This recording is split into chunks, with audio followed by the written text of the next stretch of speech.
do pastor Gesiel Gomes, que lhe faça bem ao coração e sirva de alimento espiritual em nome de Jesus.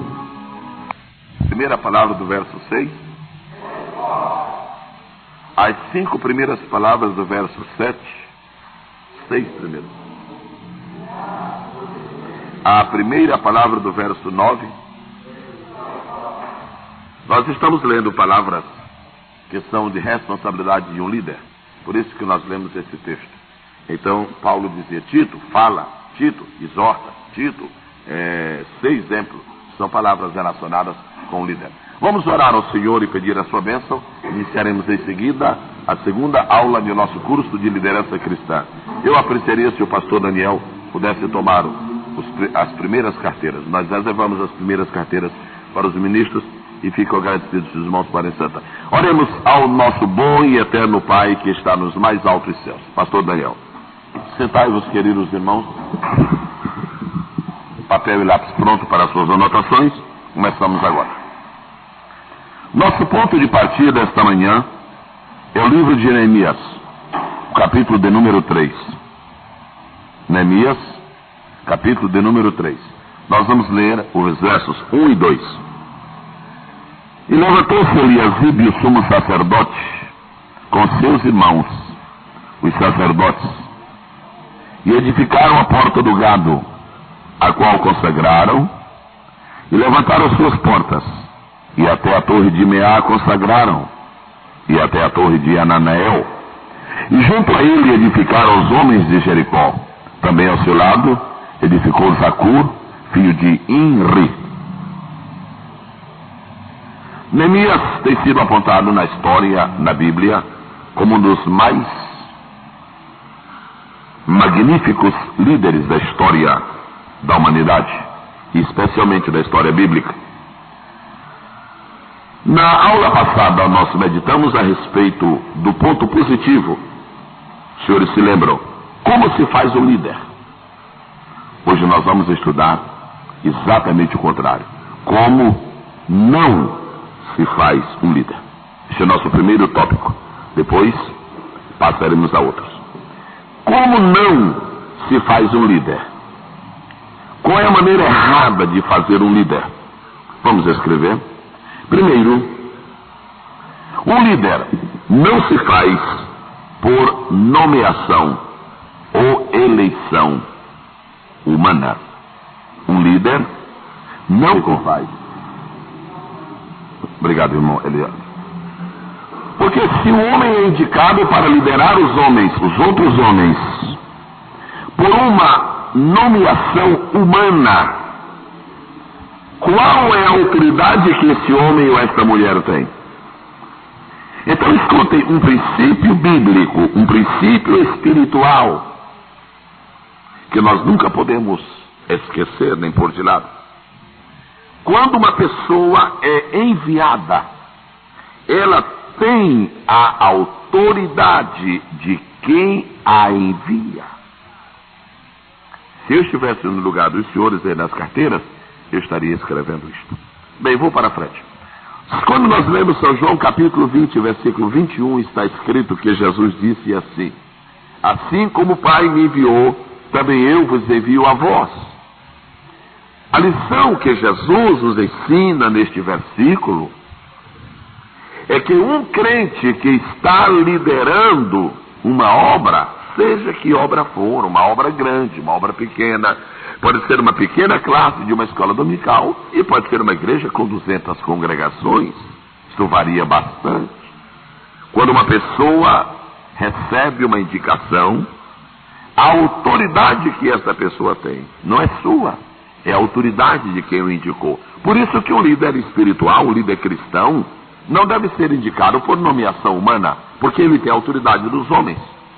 Se eu fosse pastor, porque meu pai me fez pastor, qual é a autoridade que eu teria? Teria a autoridade de meu pai. Se eu fosse pastor, porque um grupo de pastores achou que eu devia ser, qual seria a minha autoridade? Seria a autoridade de um grupo de pastores. Agora, se Deus me chamou para o ministério e me pôs dentro, que autoridade eu tenho? A autoridade dele, a autoridade de quem me enviou. Isso é muito importante para quem deseja qualquer coisa na casa de Deus. A pessoa nunca deve procurar padrinhos para subir, para crescer. Porque se uma pessoa entrar no ministério, crescer na obra de Deus, por causa de padrinhos, essa pessoa só vai ter a autoridade que o padrinho tem. E se um dia o padrinho morrer, essa pessoa está desamparada. Há um caso na Bíblia muito típico, muito especial. O profeta Isaías era apadrinhado do rei Uzias. É muito fácil, lendo cuidadosamente a Bíblia, entender isto.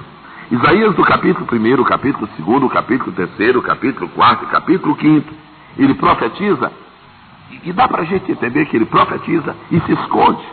Ele desaparece do mapa. Porque Isaías era um protegido do rei Uzias. Qual era a autoridade de Isaías no princípio do seu ministério? Era a autoridade do rei Uzias. É por isso que Isaías faz questão de dizer que Deus apareceu no ano em que morreu o rei Uzias. Alguém pergunta, o que tem? Qual a importância que tem a morte do rei? É porque no ano que morreu o rei Uzias, Deus mudou a vida de Isaías. Um homem que profetizava sempre e sempre, por causa do apoio que tinha da casa real. Se o rei morreu, ou ele se acaba como profeta, ou então ele recebe uma renovação. Ele não se acabou, ele recebeu uma renovação. Aleluia! Nós vamos ver agora uma outra maneira errada de fazer um líder. Número 1, um líder não se faz por nomeação ou eleição humana. Já escreveram. Número 2, um líder não se faz por herança.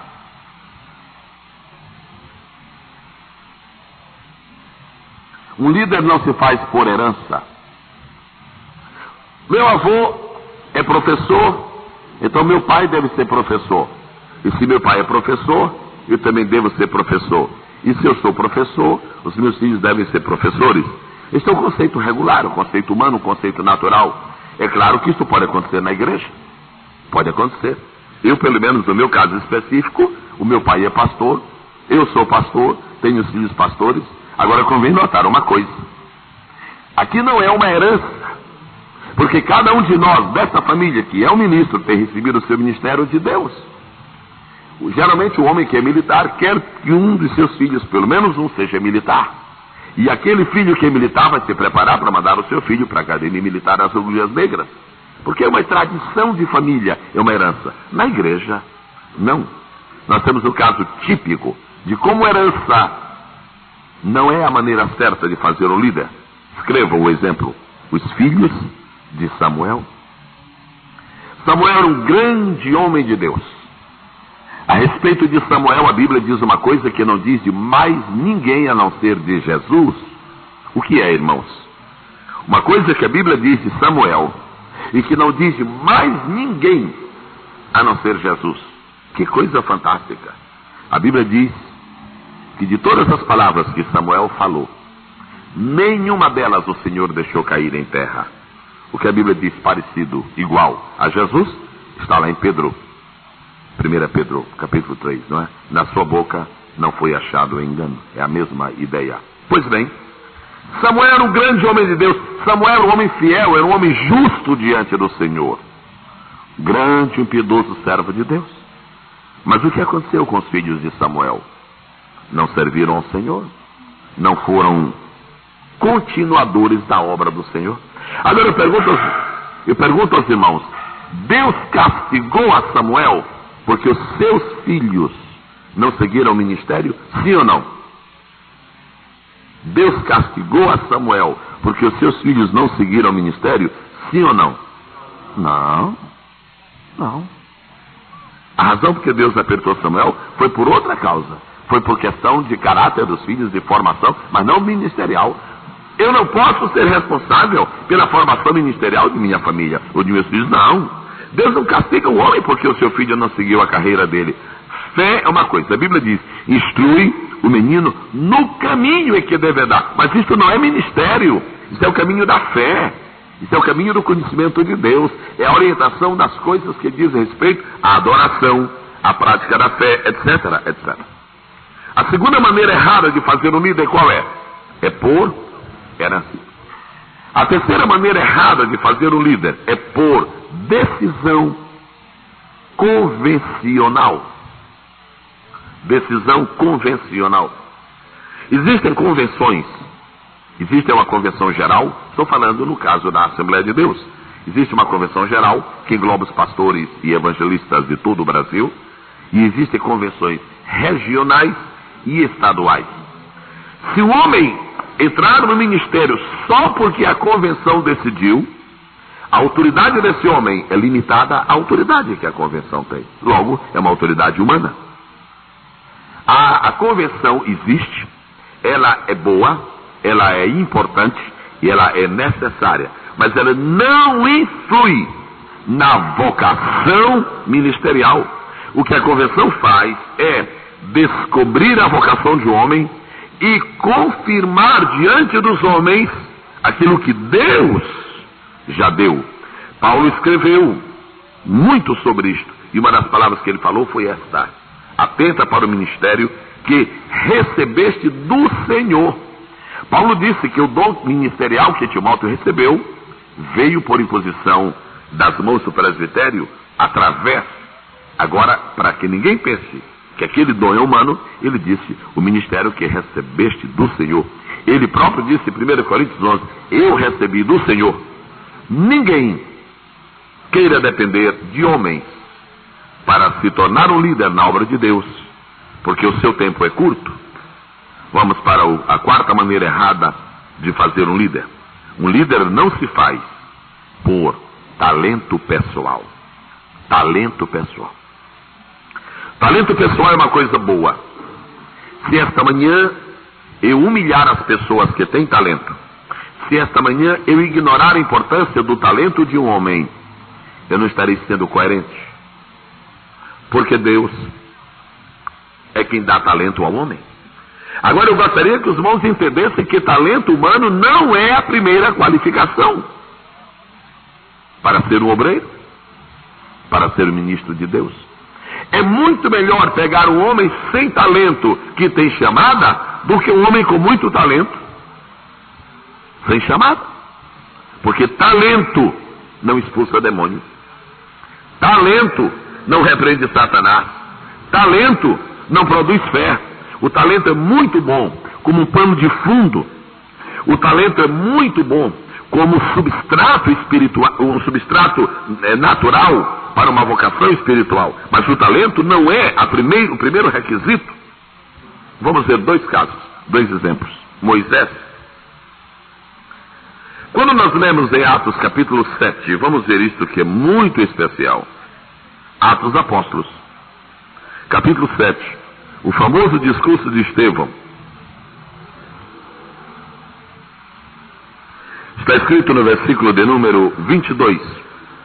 E Moisés foi instruído em toda a ciência dos egípcios, e era poderoso em suas palavras e obras. Os senhores podem repetir a leitura deste versículo? Todos juntos? Por bondade.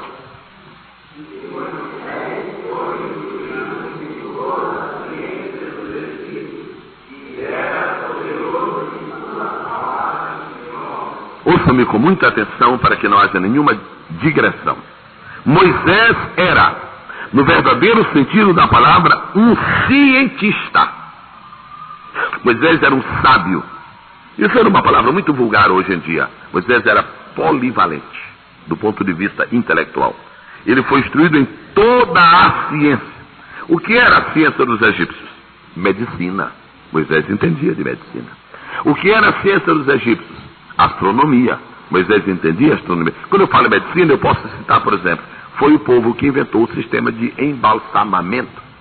Muito bem, Moisés entendia de astronomia. Moisés entendia de geologia, porque os egípcios entendiam. Sabe o que acontece? Deus não aceitou o talento pessoal de Moisés e mandou Moisés passar 40 anos no deserto. Moisés é um tipo raro na história. Todo homem, para ser alguma coisa, tem que aprender. Moisés é o contrário. Para ele ser alguma coisa, ele teve que desaprender. Agora eu quero ser bem claro. Deus não rejeitou o conhecimento de Moisés, não era porque era ciência. Não, senhor. Então por que era? É porque era dos egípcios. Não é porque era ciência. É porque era dos egípcios. eu estou dizendo isto aos irmãos? Porque Deus não aceita no meio da sua obra nada que seja do Egito. Aleluia. Deus não aceita nada na sua obra que seja do Egito. Do Egito tirei o meu povo, para lá ele não torna. Nada que é do Egito Deus aceita na sua obra. A única coisa que saiu do Egito e que Deus permitiu, não era para a obra dele no sentido espiritual, era apenas para humilhar os egípcios. Foram as fazendas que Deus permitiu que eles levassem para servir de mantimento durante 40 anos no deserto. E depois se acabou. Deus não aceita. Então Deus não aceitou o talento pessoal de Moisés, não é porque fosse talento, ou não é porque fosse ciência, é porque era dos egípcios. Vamos ver o outro caso. Paulo, Deus aceitou o talento de Paulo. Deus aceitou. Por que o talento? Por que Deus aceitou o talento de Paulo? Porque não era dos egípcios. Aos pés de quem Paulo aprendeu, amados? Gamaliel. Serve. Deus disse, isso serve. Aquele que Moisés sabe não serve não. Agora esse de Paulo serve, porque não era dos egípcios. É bom que nós compreendamos essas diferenças para não sermos depois extremistas. Não, o homem não pode aprender nada porque Deus não aceita. Não, vou mentir, depende. Se o seu conhecimento é do Egito, Deus não aceita nada. Agora, se você aprender os pés de Gamaliel, Deus aceita. Aleluia.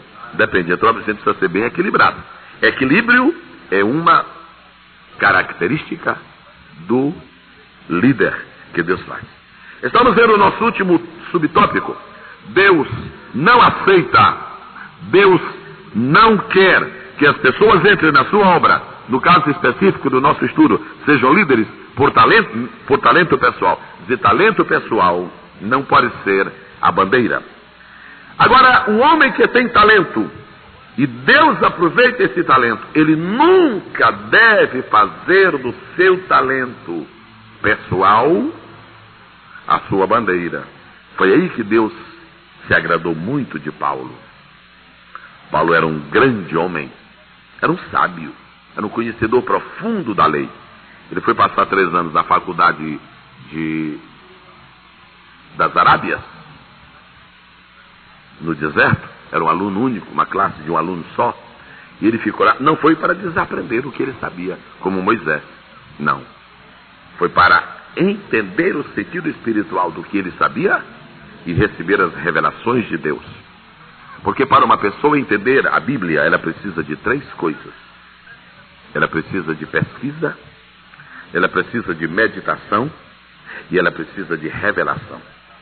A pesquisa é para saber o que é que os outros sabem. A meditação é para nós mesmos saber alguma coisa. E a revelação é para saber o que só Deus sabe. A revelação traz o conhecimento de Deus. A pesquisa traz o conhecimento dos outros. E a meditação cria um conhecimento dentro de nós mesmos. Tem muita gente que gosta de pesquisa e gosta de meditação, mas não gosta de revelação.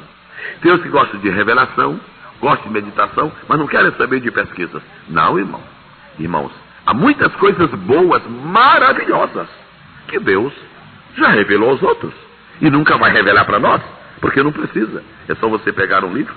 Um irmão passou uma noite toda orando, pedindo a Deus, Deus me revela, me revela, me revela. Revela o quê?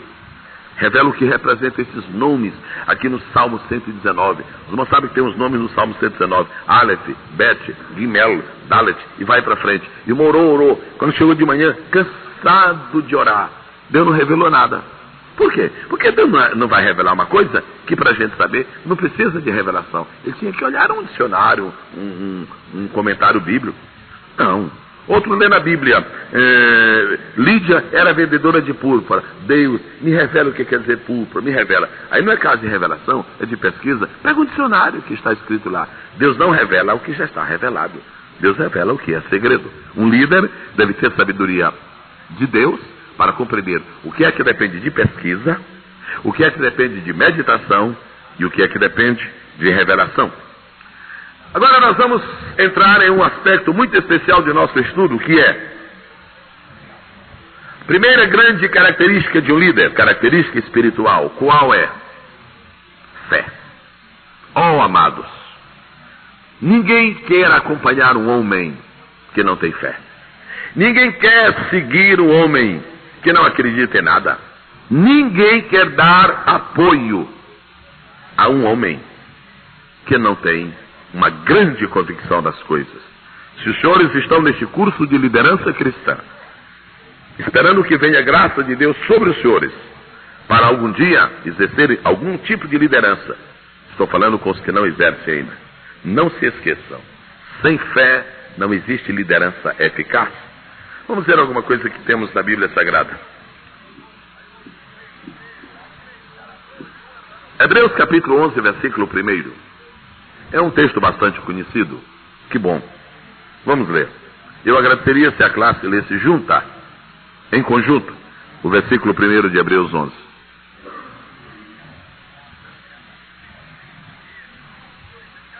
Podem começar?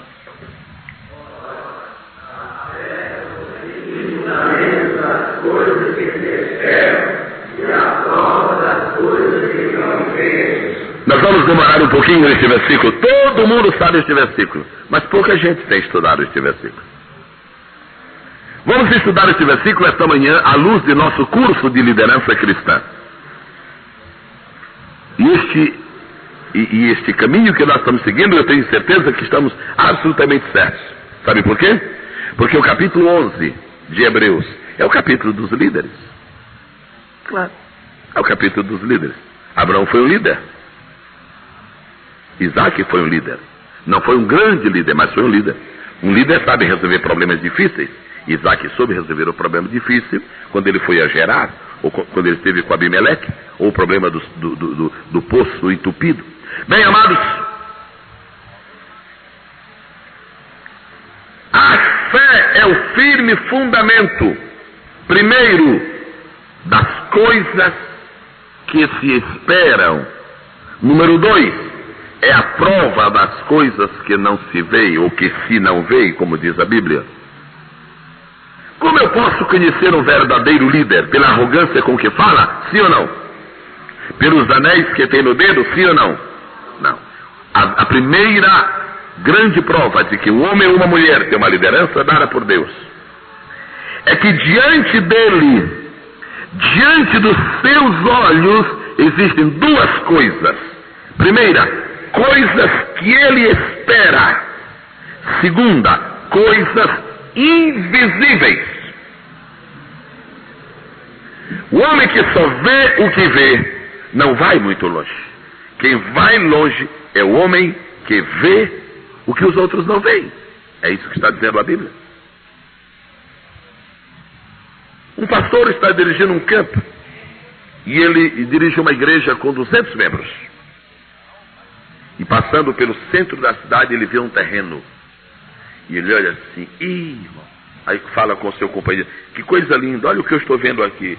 E o irmão começa a olhar e diz, o que é? É, irmão, o mato aqui está grande, né? Está precisando de capinar. Não estou vendo mato. Estou vendo aqui um templo para 3.000 pessoas. Mas onde, pastor? Só tem mato aqui, pastor. Onde? Aqui, irmão. A gente compra esse terreno, faz um templo aqui para 3.000 pessoas. A igreja dele é de 200 crentes. Faz um templo para 3.000 pessoas. Olha, aqui na frente dá até uma livrariazinha evangélica. Olha, a gente vai fazer lá atrás e começa a construir o templo. Daqui a pouco o irmão está olhando assim para ele. Sei não, o pastor está assim meio. Se você é um verdadeiro líder, você tem que ver uma coisa onde ninguém vê. Se você é um verdadeiro líder, você tem que enxergar o que ninguém enxerga. Você enxerga. Agora, a tarefa do líder é fazer os outros enxergar o que ele enxerga. Aí é que está. Um chefe não faz isto. Faz não. Um líder faz. Vamos ver um exemplo neste capítulo 11 de como um verdadeiro líder enxerga o que ninguém enxerga. Hebreus capítulo 11. Nós vamos para o versículo 24. Pela fé Moisés, sendo já grande, recusou ser chamado filho da filha de Faraó, escolhendo antes ser maltratado com o povo de Deus, estou lendo 25, do que por um pouco de tempo ter o gozo do pecado, tendo por maiores riquezas o vitupério de Cristo, do que os tesouros do Egito. Cuidado, Lápis na mão, caneta, alguma coisa para marcar a Bíblia. Porque tinha em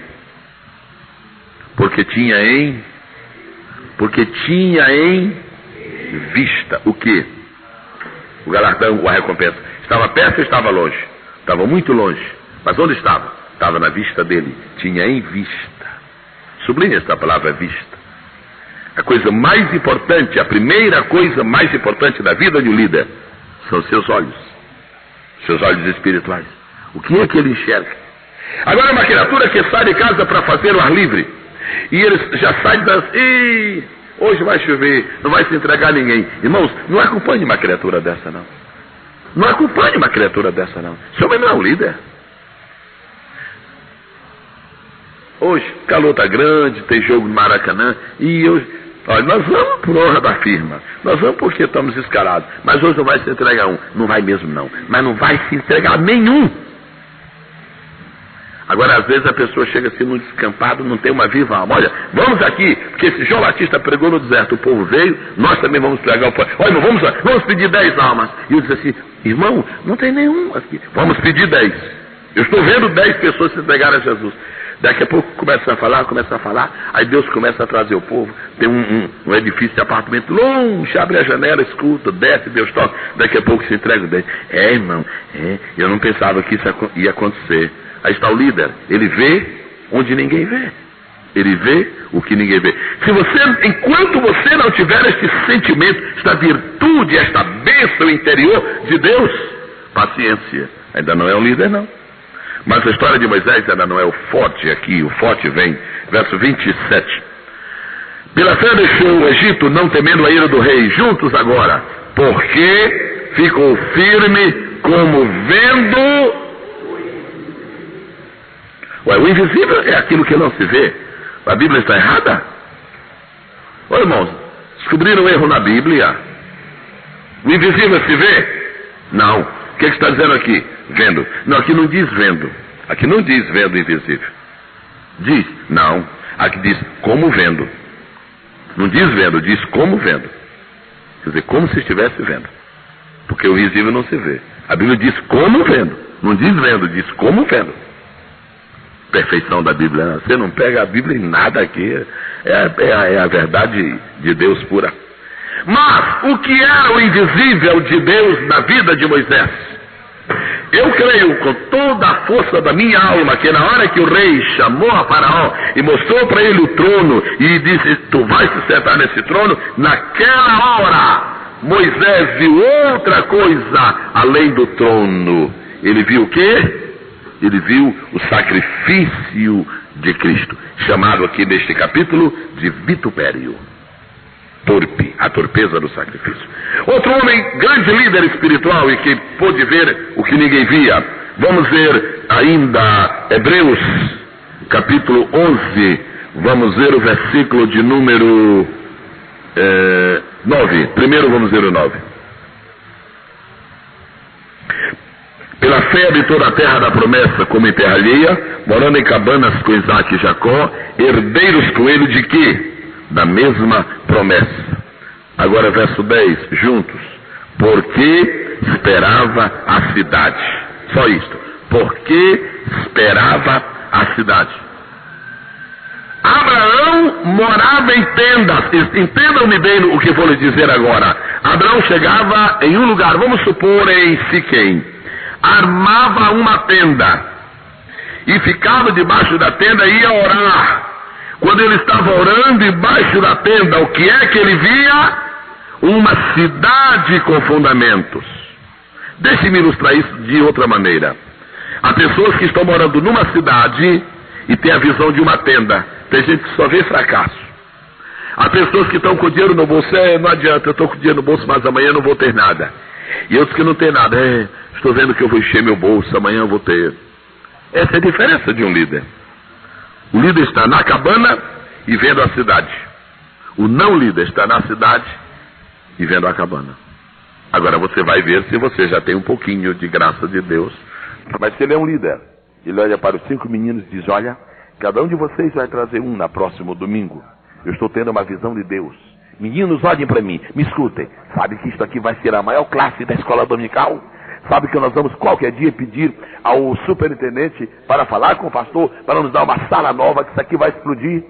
Se for uma liderança autêntica, aquilo passa para a cabeça dos meninos e daqui a pouco não é que a classe é maior. Fé é o firme fundamento das coisas que você espera. Se você esperar fracasso, vai vir um fracassão. Agora, se você espera uma vitória, vai vir uma grande vitória. Tudo o que você espera, quando acontecer, vai ser maior do que você espera. Se você espera um acidente quebrando uma perna, fique sabendo que vai quebrar duas. Agora, se você espera que vai ter uma classe grande, pode ficar certo de que você vai ter a classe maior. Eu vou lhes dar o exemplo dos nossos tempos. Dr. Paul Yong-Cho fez uma oração a Deus quando era pastor de 25 crentes. Disse: Deus, eu oro a Ti em nome de Jesus, para a Tua glória e louvor. Dá-me graça, perseverança, habilidade, sabedoria, porque eu quero ministrar na Tua casa. E eu quero ser o pastor da maior igreja na Coreia. É para a Tua glória, não é para vaidade meu. Quero ser o pastor da igreja na Coreia. Quando você pede uma coisa e quando você espera, o que vai vir é mais do que você pede. Está escrito na Bíblia, em Efésios 3. Muito mais do que pedimos. Está escrito. Eu não estou inventando nada. Está escrito. O Dr. Paul Yong-Cho pediu para ser o pastor da maior igreja na Coreia. Deus lhe deu mais do que pedia. Ele é pastor da maior igreja no mundo. O que vai vir é mais do que você espera. Se você esperar uma derrota, pode esperar, continuar esperando que vão vir 3. 3. Agora, se você está esperando uma vitória, espere também com alegria, porque deve vir 4. Vai vir mais do que nós esperamos, porque o nosso Deus é Deus de progresso, de crescimento. E o verdadeiro líder é um homem de fé. É uma pessoa que acredita em Deus, sem pestanejar. Vamos para João, capítulo 8. Abraão levou Isaac para sacrificá-lo no monte Moriá. E quando estava lá em cima, estendeu com a sua mão o cutelo para imolar o seu filho. E eis que o anjo brada desde os céus: não faças tal. Todo mundo sabe que tu temes a Deus. E o que foi que aconteceu? Abraão olhou. O que foi que Abraão viu? O que foi que Abraão viu? Um cordeiro. Não vamos olhar lá na Bíblia não, mas vamos repensar. Foi um cordeiro ou não? Parece que não foi um cordeiro. Ah, um carneiro, exatamente. Foi um carneiro. Muito bem, foi um carneiro, porque o tipo tem que ser sempre inferior ao antítipo. Ele viu um carneiro que simbolizava o cordeiro. Muito bem. E quando ele olhou para aquele carneiro, o que foi que ele viu por trás do carneiro? Na verdade, naquela hora que Abraão olhou, ele viu 2 animais. Me permito usar essa palavra animal, com muita nobreza. Ele viu 2 animais. Ele viu um carneiro e por detrás do carneiro ele viu um cordeiro. O carneiro era o carneiro que ia morrer naquela hora e o cordeiro era Jesus. Alguém não viu ainda isso na Bíblia? Quem não se lembra de ter visto isso na Bíblia? Honestamente, levante sua mão. Muito bem. Por causa dos irmãos, eu vou pedir que leiam o texto. João 8. E versículo 56. E na hora que Abraão viu aquele cordeiro, não o carneiro, o cordeiro, Abraão ficou tão alegre, irmãos, que começou a... Eu não vou dizer o que ele fez, porque não diz muito a Bíblia, mas ele ficou muito alegre, ele exultou. Leiam, um aluno, um irmão, por favor, um irmão leia capítulo 8 de São João, verso 56. Bem devagar, por favor. Vosso pai Abraão alegrou-se por ver o meu dia. Viu, não tem dúvida, viu e regozijou-se. Na outra versão, por bondade. Abraão, vosso pai, viu. Leiam, amados. Leiam juntos que tem essa versão da imprensa bíblica. Vamos. Abraão.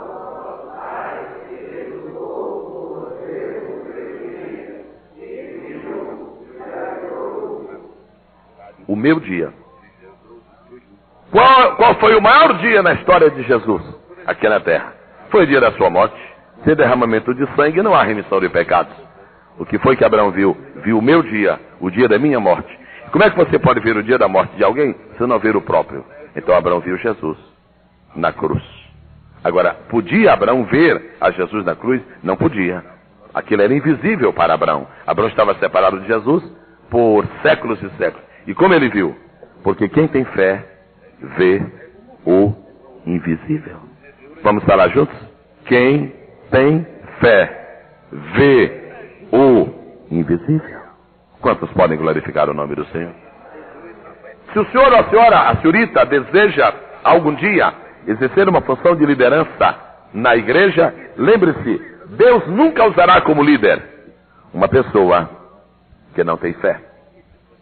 O que é essa capacidade de ver as coisas que ninguém vê? Escreva no seu papel. A capacidade de ver o invisível se chama o olho da fé.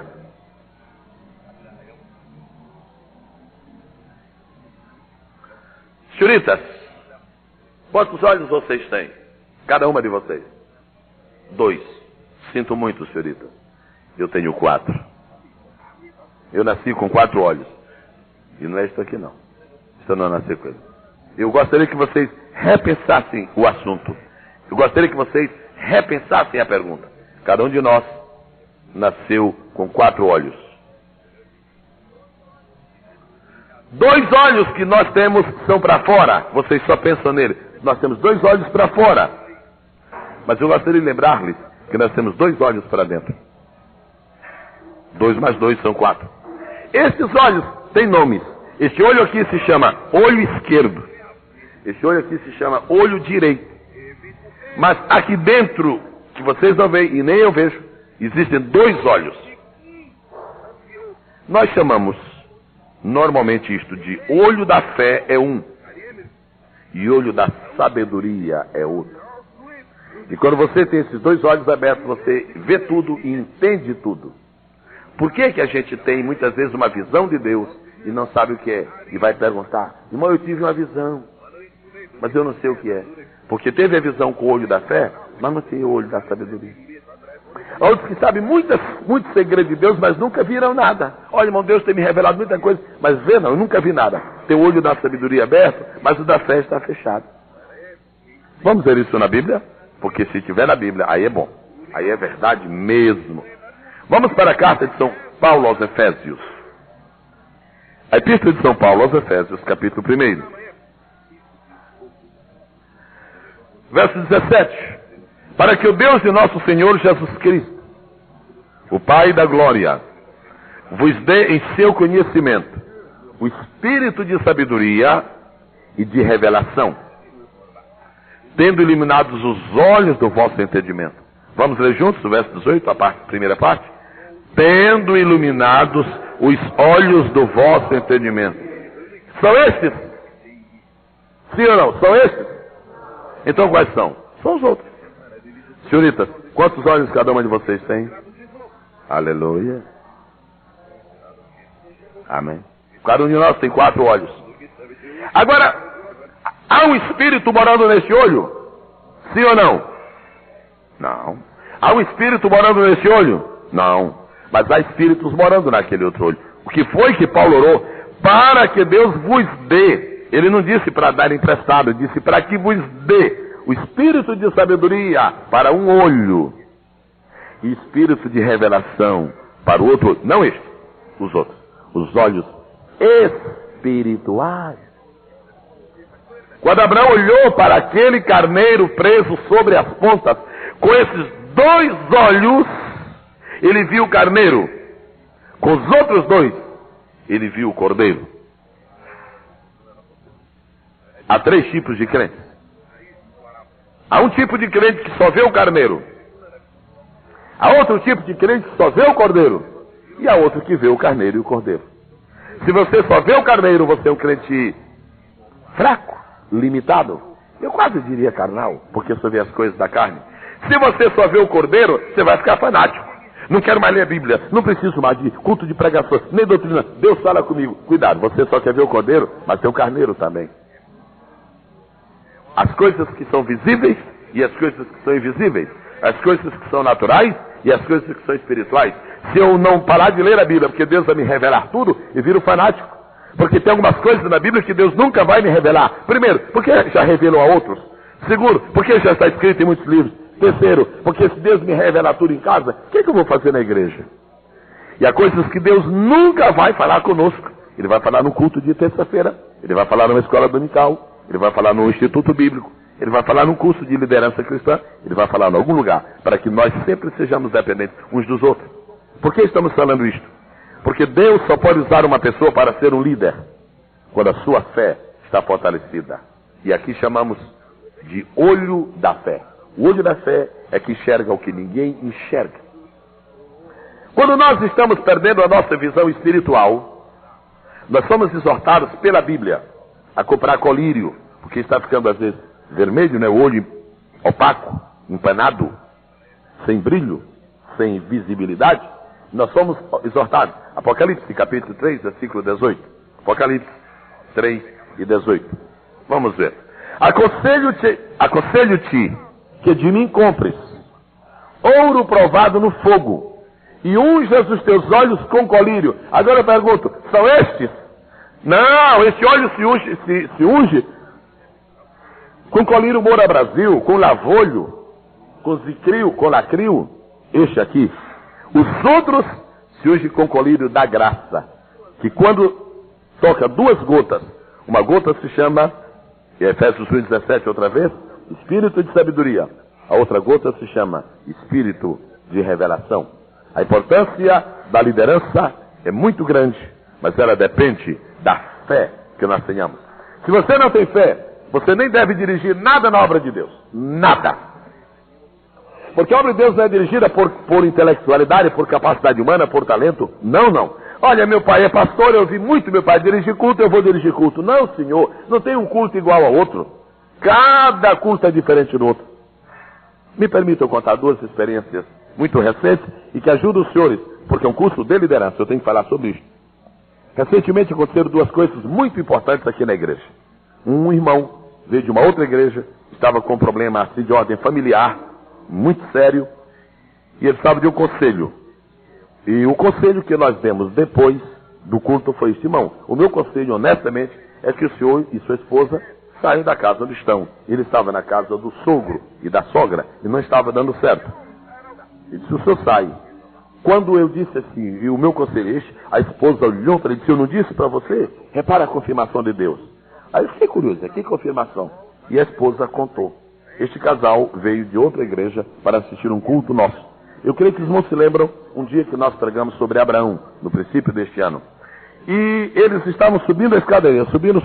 Quando o rosto desse irmão apareceu no salão, eu estava lendo a Bíblia e dizia assim, exatamente nessa parte, aqueles irmãos entraram: sai da tua casa, do meio da tua parentela, para a terra que eu te mostrarei. Quando foi entrando, eu fui lendo aquela. Ela fez assim no marido, disse: olha, Deus já está falando contigo. Deus já está falando. Dirigir o culto, irmãos, é uma coisa muito séria. Os hinos que se vai cantar. Às vezes eu peço para o coral cantar o hino, às vezes o coral nem ensaiou o hino, não está bem recentemente passado, mas pode ter sido uma direção de Deus. Nós nunca sabemos como Deus trabalha. Então nós precisamos ter fé para acreditar que Deus vai nos dirigir realmente. Houve outro caso parecidíssimo com este, mas eu não vou contar porque o tempo é muito curto. Vamos um pouquinho para frente. Tiago, capítulo 1, versículo 22.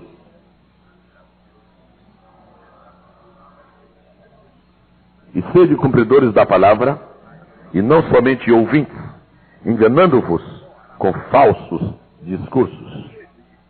E sede cumpridores da palavra. Porque quero tomar isso aqui. Sede cumpridores da palavra. Por que nós estamos relacionando a palavra com a fé? Porque você nunca vai ter bastante fé se você não tiver um apego muito forte à palavra de Deus. A fé é produzida pela palavra de Deus. Se nós queremos dar uma definição da Bíblia, aí está. O que é a Bíblia? O que é a palavra de Deus? É o laboratório produtor da fé. Só isso. A palavra de Deus é o laboratório produtor da fé. Deus criou um mecanismo fisiológico e estabeleceu para todos os bilhões de seres humanos, hoje morando no planeta, e todos que já viveram. É o seguinte: quando uma palavra sai da boca de alguém, ela vem, ela vem para o ouvido humano, O mecanismo que Deus criou foi o seguinte: essa palavra que entrou no meu ouvido, ela vai para o meu cérebro. O cérebro, então, manda para o coração um diagnóstico e diz assim: aceite ou não aceite. Por exemplo, desculpe, eu olhei para você assim de repente, casualmente. O lobo chega para mim e diz: pastor, me empreste 1000 cruzados. Eu ouço essa palavra pelo ouvido. O ouvido vai para o cérebro. O cérebro raciocina rapidamente e diz para o coração: não. Aí o coração diz não. Quando o coração recebe a mensagem e manda para a boca para dizer não, então o meu sangue fica franzido assim. Por isso que muitas pessoas que têm um pouquinho de psicologia natural, elas sabem o que é que uma pessoa vai falar, vai responder, antes que diga. Porque já recebeu reações externas. Então, o meu cérebro diz: não empresto dinheiro. Uma pessoa diz assim: irmão Gisel, eu não gosto da sua maneira de ser. Quando eu ouço essa palavra, entra no meu ouvido, passa para o meu cérebro diz para o coração: não aceita essa palavra. Aí eu fico contrariado, aí meu coração se fecha. Por isso que é difícil a gente gostar de uma pessoa que diz assim para a gente que não gosta. Agora, ao contrário, se uma pessoa chegar e dizer: irmão, olha, eu aprecio você demasiadamente. Aí o cérebro diz: sim, pode rasgar a boca aí num sorriso, que é coisa boa. Isso é o mecanismo que Deus criou. A palavra entra no ouvido, vai para o cérebro, do cérebro vem para o coração. Esse mecanismo é imutável e é universal. Quando Deus mandou fazer a Bíblia, Ele mudou esta lei. E esta lei universal, de uma palavra ir para o ouvido e descer para o coração, esta lei é mudada em um único caso: quando se lê a Bíblia. Quando um crente lê a Bíblia, este processo é mudado. Completamente mudado. Cite o versículo da Bíblia. Salmo 23, por favor. Quando essa palavra entra no meu ouvido, porque ela é a Bíblia, ela não vai para a cabeça. Ela vem primeiro para o coração. Aí ao contrário, o coração é que diz para o cérebro: aceite. Vamos ver isso na Bíblia. Romanos 10. É por isso que a palavra produz fé. Porque a crença está na cabeça e a fé está no coração.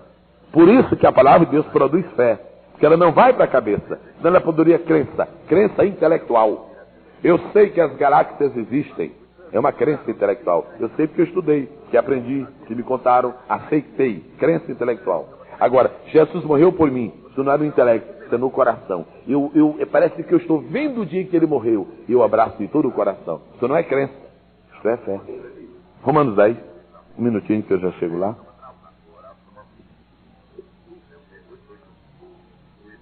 Vamos ler o versículo 9. Versículo 8. Mas que diz: a palavra está junto de ti, na tua boca. E onde mais, irmão? E no teu coração. Todas as outras palavras estão na mente, na cabeça, no cérebro. Mas aqui diz: a palavra está no coração. Que palavra? Esta é a palavra da fé. Esta. Somente esta. Nenhuma outra palavra no mundo é a palavra da fé. Só esta. São Paulo diz: esta aqui é a palavra da fé que pregamos. A saber, se com a tua boca confessares ao Senhor Jesus, e na tua mente creres, e no teu cérebro creres, e em teu coração creres. Aqui Deus invalidou. O coração não foi feito para crer, irmãos. O coração foi feito para amar. Mas quando se trata da Bíblia, o coração tem a função de crer. Só no caso da Bíblia, esta palavra da fé. E agora vamos ver a conclusão, no verso 10. Juntos. Visto que com o coração se crê para a justiça. Com o coração. Cérebro não tem nada a ver. Por isso, irmãos, que o intelectual, que o homem famoso no mundo demora, tem dificuldade de aceitar a Jesus. Porque ele quer ser crente com a cabeça. E não pode. Não se pode ser crente com a cabeça. Tem que ser crente com o coração. Por isso, irmãos, que Deus nunca diz: filho meu, dá-me a tua cabeça. Não. Filho meu, dá-me o teu coração. Para quê? Para pôr a palavra dentro. E assim um líder verdadeiro é uma pessoa que tem bastante fé, mas uma fé produzida pela palavra de Deus. Agora, as pessoas têm que crer no líder. Se você fala e ninguém acredita em você, e fulano falou, vamos confirmar. Ai, isso não é liderança. Você tem que ter uma palavra de credibilidade. Qual é a porção de credibilidade que uma pessoa tem?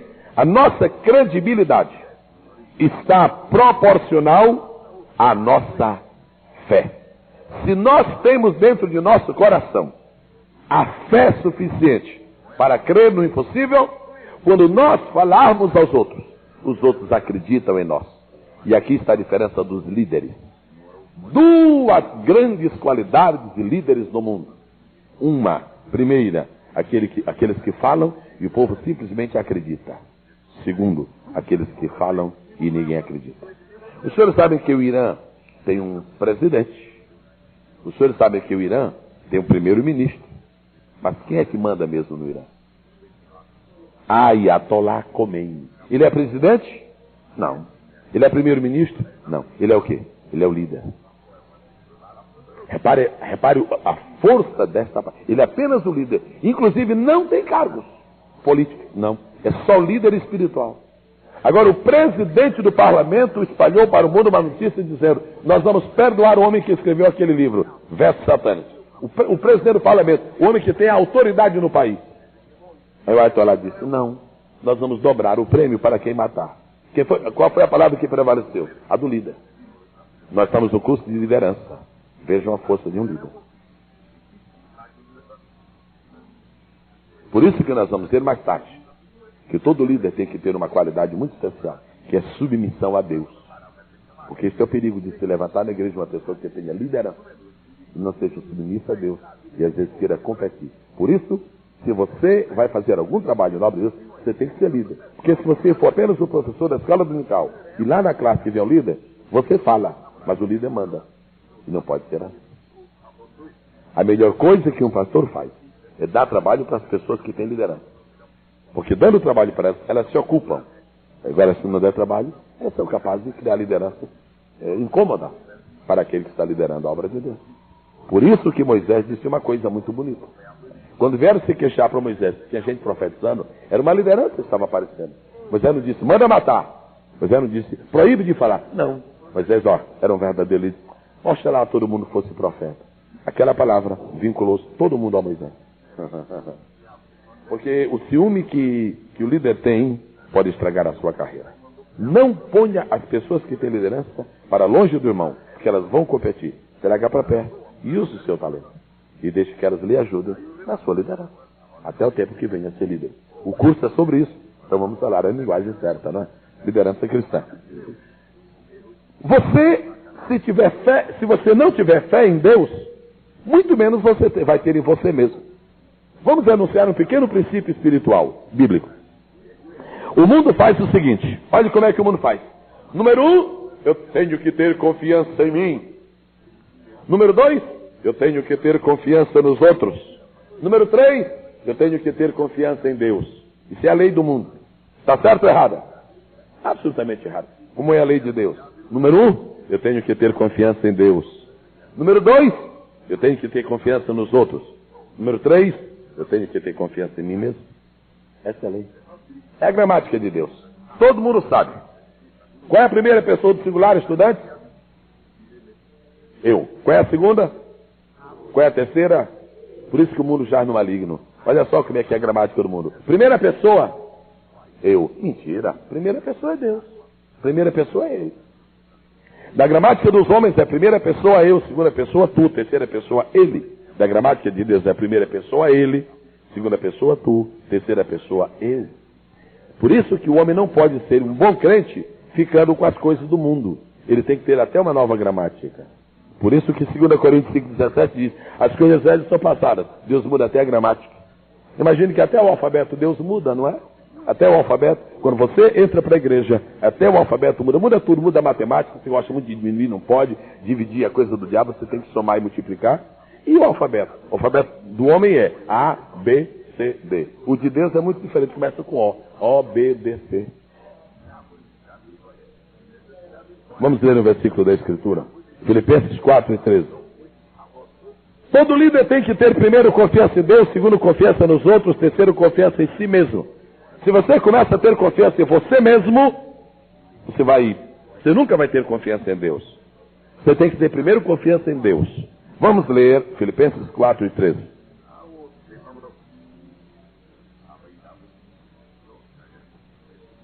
Pode ler? Posso todas as coisas que me fortalecem. Você diz, Paulo era um homem muito egoísta, muito vaidoso, muito prepotente. Posso todas as coisas. Nós estamos lendo em Filipenses. Romanos vem antes ou depois de Filipenses? Então leia o Romanos 7, 24. Rapidinho, nosso tempo está terminando. Romanos 7, 24 e veja a diferença.